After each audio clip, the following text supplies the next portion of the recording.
Abraços críticos e fraternos para cada uma de vocês, acompanhados da minha gratidão pelos comentários lindos que vocês fazem aqui no Café Profético e pelos demais gestos de solidariedade, como se inscrever no canal, ativar o sininho, dar likes, compartilhar todos os vídeos que estão aqui. Caminhando e cantando e seguindo. Hoje o meu café é compartilhado com o ex-presidente Lula. Café amargo, café o melhor que eu pude comprar para compartilhar com o ex-presidente Lula. E claro que ao compartilhar o café com o ex-presidente Lula, eu não faço com um Lula somente, mas com tudo que Lula representa. E ao compartilhar esse café, eu não o faria só escutando o ex-presidente, eu trocaria algumas ideias com ele, algumas impressões. Uma das impressões que eu trocaria com ele é a análise dos 7 processos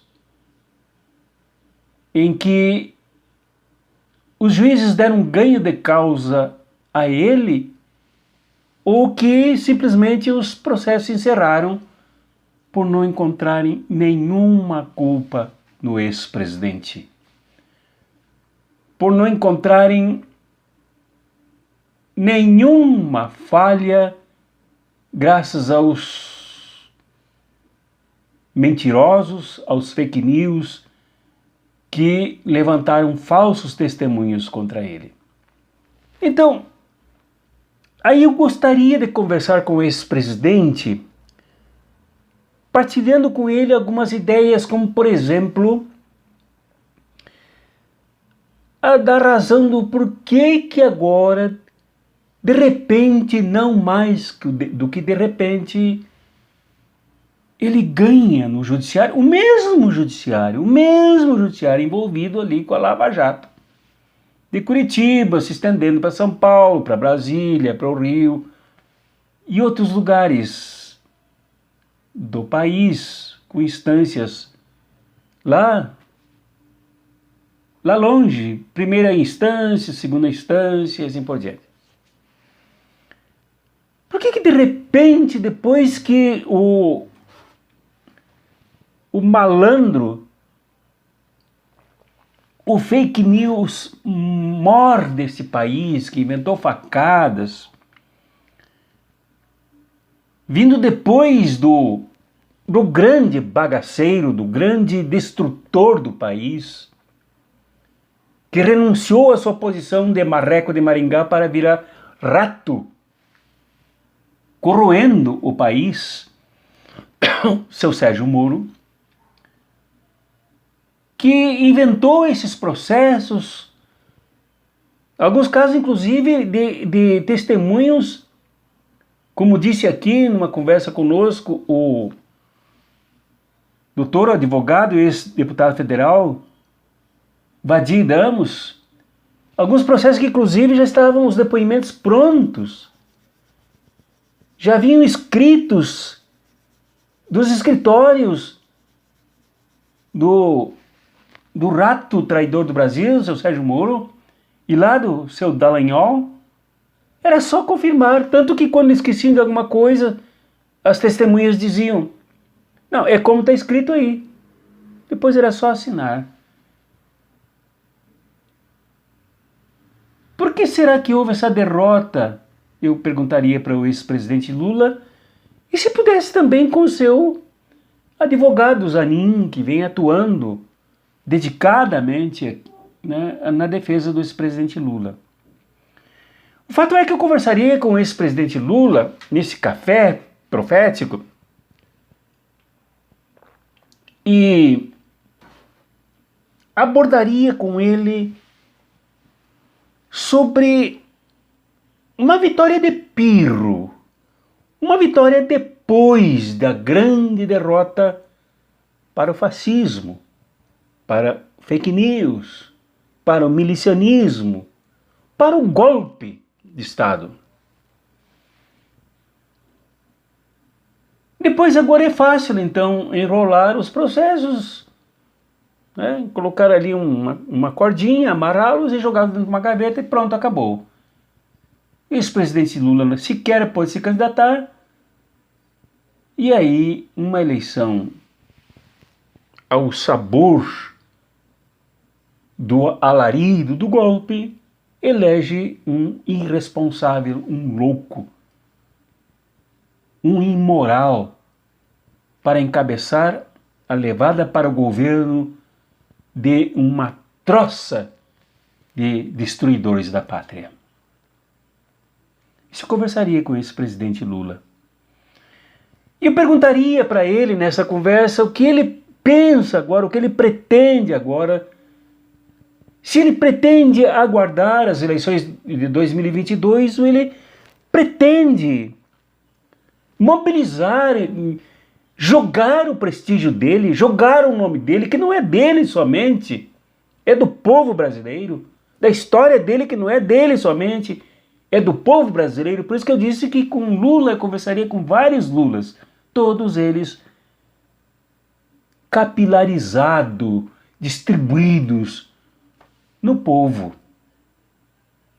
Ou se ele pretende realmente ajudar a juntar os pedaços do povo, das correntes que uniam o povo, que todas agora rompidas, e juntar essas correntes, juntar esses braços, juntar o povo uma grande unidade nacional, ou se ele pretende esperar as eleições de 2022, enquanto isso o Brasil vai se destruindo ainda mais e mais, morrendo mais gente, com descaso por não termos governo. E se ele participaria de uma construção de um movimento tão amplo, tão capaz de juntar todas as pessoas que têm um mínimo de vergonha na cara, um mínimo de patriotismo, um mínimo de senso democrático, deixando de lado, inclusive, esses clichês de esquerda, centro-esquerda, centro-direita, não sei o quê, juntar o povo brasileiro, mas principalmente o povo, não as elites dos partidos, das instituições, mas primeiro o povo, depois levar as elites juntos a reboque. Até mesmo os oportunistas que gostam de se aproveitar do trabalho dos outros para pescar votos. Então teria uma agenda ampla para conversar com o ex-presidente Lula. Aliás, eu entrei em contato com a assessoria dele várias vezes para conversar com ele num chimarrão profético aqui no canal Cartas Proféticas. Contatei com vários assessores, inclusive com ex-ministros dele, conversei. Alguns assessores, esses assessores são impressionantes. Chegaram a me dizer, temos que ter paciência porque só temos um Lula. E ele tem muitas lives a fazer. É verdade. Essas assessorias são impressionantes. Muitas vezes querem ser mais realistas do que o rei. Conheço um grupo de assessores de uma deputada federal, candidata a prefeita de uma capital do país, que não permitia que as pessoas se aproximassem da candidata. Ia jogar na boca dos leões. Ela perdeu as eleições. Depois de ganhar, tá à frente, ela perdeu. Esses assessores têm que ter cuidado com eles.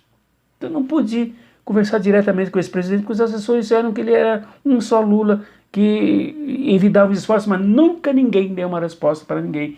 Por isso, ainda há demora para conversar com ele. E a última coisa, então, como eu dizia, que eu queria conversar com esse presidente Lula, sobre a situação da saúde no nosso povo. Que informações ele tem? Que assessoria ele tem para acompanhar essa situação? De 181 ou 182 mortos de pessoas jogadas nos braços da morte de graça, sem amparo, sem apoio, sem estrutura, sem justiça, sem solidariedade, sem Estado, sem governo, sem nada. E 7 milhões contaminadas que farão crescer o número dos mortos e mortas. O que o presidente pensa? Eu queria perguntar para ele nesse café que eu tomaria com ele.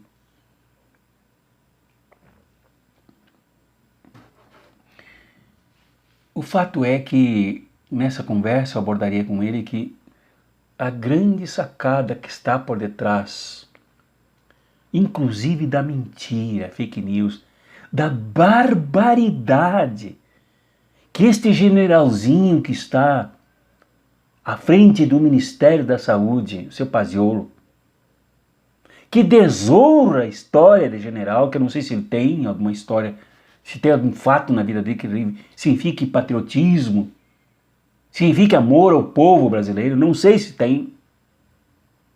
Mas achincalha ainda mais as Forças Armadas, porque continua sendo general. E lá no Ministério da Saúde, de lá partiu uma lista fake news para o Supremo Tribunal Federal, para atender uma demanda do Supremo, para que o governo dê ao Supremo uma agenda de quando começarão as vacinas, quem serão os primeiros a serem vacinados, enfim, toda a programação, toda a administração, toda a agenda de vacinação. E eles mandaram nomes falsos de cientistas, nomes de pessoas que não foram consultadas, pessoas que não assinaram o documento, assinaturas inclusive falsificadas. Eu perguntaria para Lula o que dizer, como avaliar uma barbaridade dessas numa hora de afundamento da saúde pública brasileira. E eu conversaria ainda sobre esse tema com o ex-presidente Lula, no café que tomaria com ele, sobre o que está por detrás de tudo isso. Como Lula conhece o Brasil, como Lula conhece o Estado brasileiro, como Lula conhece o governo brasileiro, tem para mim que ele tem a convicção de que ele responderia que isso tudo acontece por causa da destruição do SUS. O SUS veio sendo destruído, seus recursos, suas verbas roubadas e desviadas para outros itens, inclusive para muita propina, muita corrupção deste desgoverno que aí está. Resultado, nós não temos hospitais, nós não temos laboratórios, nós não temos quem faça vacina, e nós não temos governo sequer com credibilidade, com respeitabilidade, com seriedade para negociar com outros governos, com outras nações para adquirir as várias vacinas. O que temos é movimento preconceituoso, é movimento despolitizado, é um movimento que navega nas águas do mercado e da comercialização da saúde e buscam a vacina que der mais lucro para quem a negociar, para quem a comercializar, para o governo do Estado, nós brasileiros pagando. O SUS vem sendo destruído e isso tem que cobrar. Eu perguntaria para o presidente Lula o que é que ele faz, o que é que os partidos que estão ao redor dele, a companheirada dele faz para salvar o SUS. Até mesmo na Inglaterra, que se pretendia privatizar a instituição pública de cuidar da saúde por causa do coronavírus. Pelo contrário, agora se reverterá e se valorizará a saúde pública. No Brasil, a destruição continua. Então, tudo isso eu conversaria com esse presidente Lula num gostoso café, trocando ideias. Quem sabe até se eu levaria um chimarrão para tomar com ele. Não poderia, porque com a pandemia, nem ele nem eu arriscaríamos usar o mesmo chimarrão. Mas agora cada um com a sua caneca tomando café, nós poderíamos muito bem discutir por um lado, com muita angústia a situação do nosso país. Angústia por vermos para onde vai o Brasil nas mãos desta máfia que destrói nosso país dia a dia a olhos vistos. Angústia por vermos o sofrimento do nosso povo. A fome cresce, a mortalidade cresce, a contaminação cresce, o medo cresce, a tristeza de enfrentar no final de ano um povo que gosta das alegrias desse Natal, mesmo sendo comercial, sugere muitas alegrias, a virada do ano, as famílias se encontram, têm experiência disso. Agora, este véu da morte por cima de nós angustia.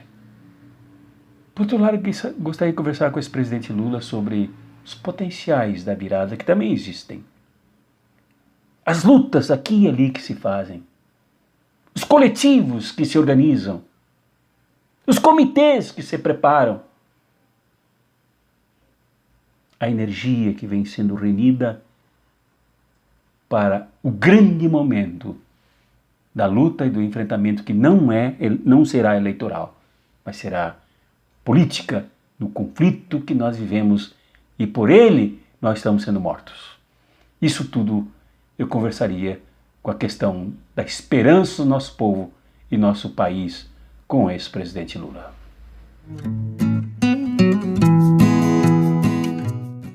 Caminhando e cantando e seguindo